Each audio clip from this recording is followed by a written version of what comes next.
décomposer le plan, on fait un tour de grille. Donc nous sommes sur Sweet Georgia Brown, nous sommes sur le Ré7 qui va sur Sol. Alors sur l'accompagnement, nous pouvons faire des petites appoggiatures Ré7, Do dièse 7.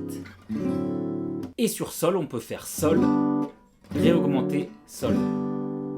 Ce sont des mouvements qui sont très jolis et ça donne vie à ton accompagnement. Au lieu de faire juste ça,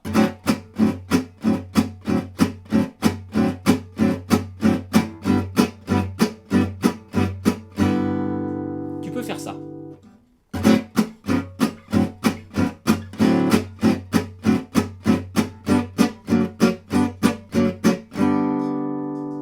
Passons maintenant à l'analyse du plan. Sur l'accord de Ré7, Django utilise la même idée que dans Confessin. Donc je te rappelle le plan de Confessin, ça fait ça.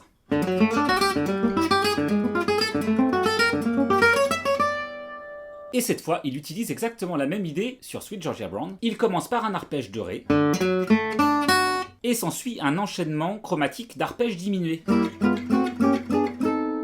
La différence ici par rapport à Confessin, c'est le rythme utilisé. Dans Confessin, le morceau est plus lent, il joue en double croche, et dans ce morceau, il monte en triolet. Et en plus, on voit qu'il rajoute 2 arpèges diminués en plus. Ce qui nous amène à terminer sur un Ré7, bémol 9. Et sur le dernier arpège, il vise la tonique Ré, et résout ensuite sur Sol majeur.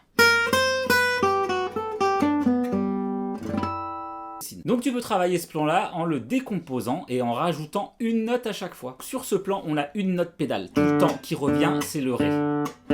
Donc si tu pars depuis le début, tu pourrais faire ça.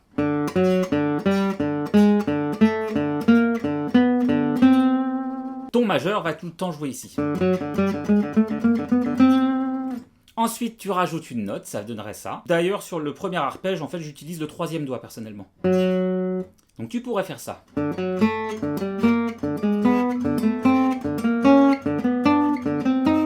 Ensuite, tu rajoutes une note.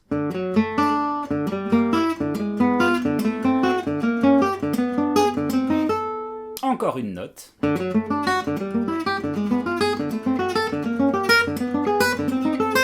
Et enfin, la dernière note.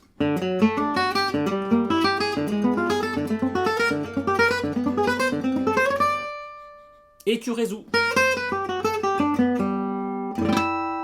Eh bien, je te donne rendez-vous demain pour le prochain leak. D'ici là, porte-toi bien. Ciao!